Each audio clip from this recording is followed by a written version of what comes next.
Hi, it's Taylor with TenantCloud, and today I will be showing you how to create a business profile.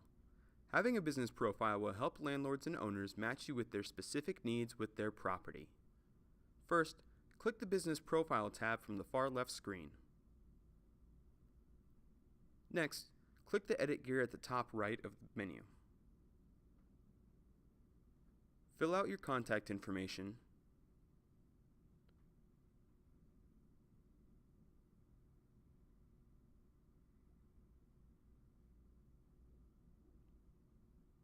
your business description,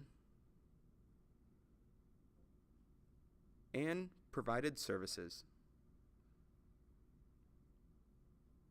You will also have the chance to add any special projects you have worked on to make people aware of some of your work. Upload any pictures of the project that you wish to share.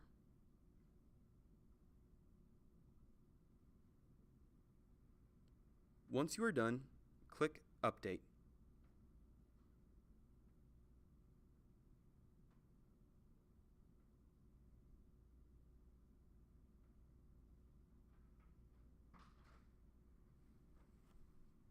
And that's how easy it is to create a business profile within TenantCloud.